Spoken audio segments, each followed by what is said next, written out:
All right, good morning, everybody. Welcome back to our second half of our show. We were talking to Rob Lapham about things that are on my mind. We get to talk about what's in the newspaper. I don't talk about cars during that time, but now I get to talk about cars, and I got Bryan Armstead, and he's calling, I believe, from Maryland. Is that true? Good morning.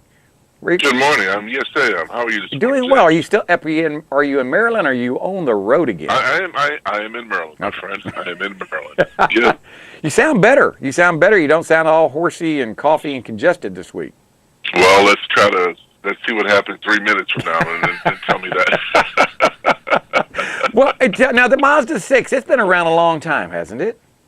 Well, it has been, James. In my first introduction to Mazda, I think back to the late 1970s when the RX-7 yep. was really the car that put Mazda on the map. It was rotary powered, and Mazda introduced this car to take some of the shine off of the Datsun Z. Folks, if you're not old enough to know this, Nissan used to be called Datsun. That's true. And when they came out with their Z car, they set the U.S. market on fire with this 6-cylinder car that looked like a Ferrari and performance of a Jaguar, and it was just really at less than $4,000. Yeah, was a tremendous value. So here comes Mazda with their rotary powered RX-7. Now a rotary powered car uses a triangular rotor inside of an engine housing, and it uses a couple of these to create the same effect as a gasoline compression engine with pistons. So think of the rotor as a piston. And it was a great car. It had some problems. They were, high RPM cars. You had to really rev them up to get them going, and they were prone to some engine seal problems.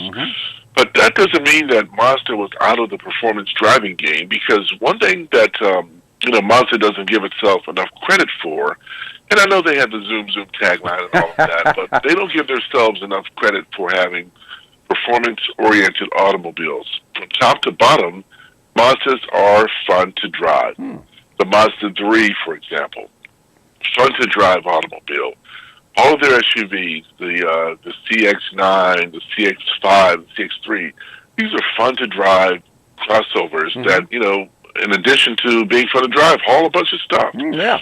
So, the Mazda 6 was a replacement for the Mazda 626, which was a popular car, kind of vanilla and kind of plain, but a very efficient, four-door sedan, got the job done. And I'm telling you now, the 6 in its third generation is more successful than ever. This 2018 model has a facelift that gives it more power, luxury, and refinement. You can choose from two engines, James. You can choose a 250 horsepower, 2.5-liter turbo 4, or a naturally aspirated 187 horsepower, 2.5-liter 4. That's a big jump. That's a lot of horsepower difference just between turbo and non-turbo. Wow, that's incredible. Yeah, well, they have a feature called dynamic pressure turbocharging, and I don't have all the details of what the dynamic pressure system is, but it's engineered to be really responsive at low RPM.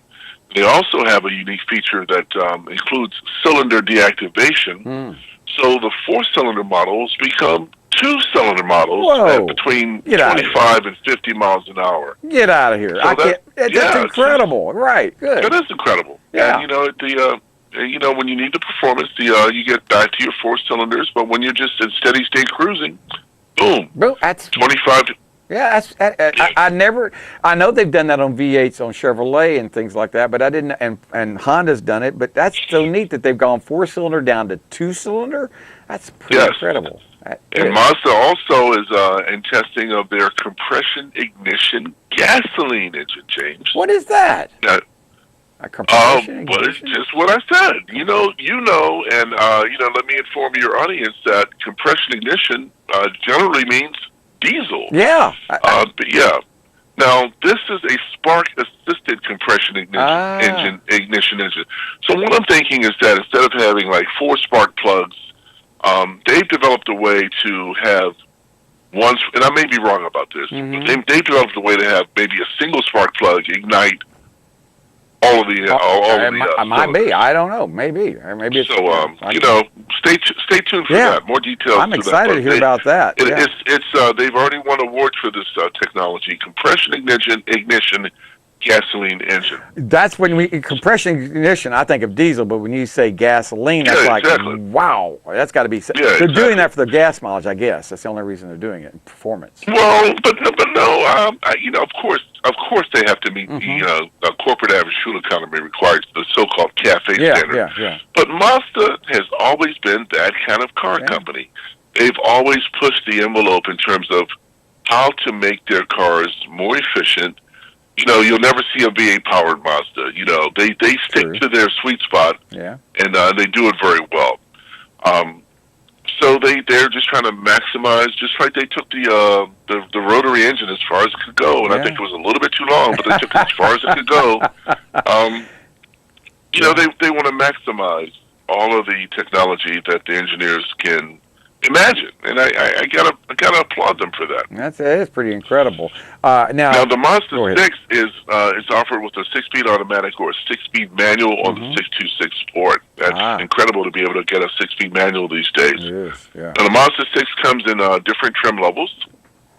It comes in the base trim level, which is the Sport, which is at 20. No, that's not the base trim level. Because I know they have one at 21. Okay, here we go. The Sport starts at 21,950. Okay. That's with the manual transmission. All right. And if you go to automatic, it's $23,000. Okay. Even 23. All right. Then you have Touring. Then you have Grand Touring. Touring starts at 25,700. Grand Touring 29,200. And each has a bump up in features and technology. Okay. But even at the base level, it gives you LED headlights. All of the SkyActiv vehicle dynamics controls, like G-vectoring control, which is very advanced feature on a base car. G-vectoring uses computers to keep you headed in the right direction during high-speed turns and during emergency maneuvering. The Grand Touring Reserve comes in at 31,700. Signature comes in at 34,750. I drove the Signature model 34,750, and just off the bat, the car is gorgeous. It's a swoopy design. They have this paint called Soul Red Crystal, which is just, it's got to be the most beautiful paint on the market today. It's just deep and lush and exotic and sensuous and beautiful paint. Well, apparently Red Crystal. Apparently, the picture of the red car we have behind us doesn't do justice what you're talking about, because pictures don't look as pretty as you say. You're looking at a 2D image. You look at the thing and the floor of the sun hits that baby, and it's just going to blow your eyeballs out. I mean, it's that dynamic. You look at it one way, and you see this dark cherry, I don't want to say cherry because it's not cherry, but you see a dark inset.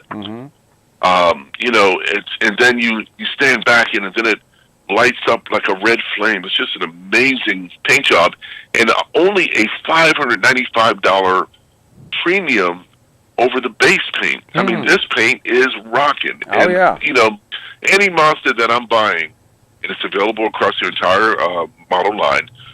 If I bought 5 Mazdas, they'd all be Soul Red Crystals. They do have a good resale value.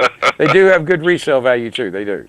People come in here. Yeah. So they buy them. Driving the Mazda 6 is a unique experience in its own because first of all, the Turbo 4 gets up and goes. It really does. It's got 310 pound-feet of torque, and it moves out with some authority, James. You got all kinds of luxury now in Mazdas. You have a head-up display. You have LED headlights. You have ultra suede, which is like Alcantara, interior coverings, Napa leather, Japanese sen wood. They build some kind of exotic drums or traditional drums in Japan out of this sen wood. It's a really beautiful open pore wood. A lot of manufacturers are going to open pore woods now because they're just gorgeous. I mean, I just love them. Yeah. You can get up to a 19-inch wheel on the Mazda 6. It's got an 8-inch touchscreen infotainment system, a configurable 7-inch gauge display right in front of you as the driver, a 360-degree around view monitor. Now, Nissan was the company that kind of kicked off the whole around me monitor system, but it works very well here in the Mazda. It also includes front and rear parking centers. And again, the head-up display, they call it an active driving display, is full color.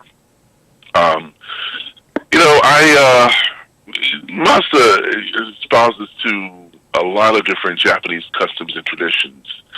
And Genba Itai is one of their mantras that they follow. And basically it means the horse and rider as one. So the horse, of course, is the car, and the rider is the driver.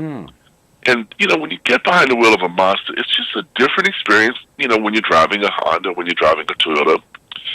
It's just a different experience. And I encourage you, everybody out there watching or listening or a combination of both, go to your Mazda dealer and drive one and come back and call James and let him know that, hey, I drove the car.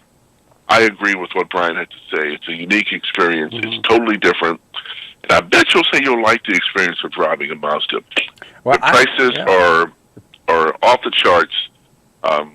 They've got a lot of good things in the lineup.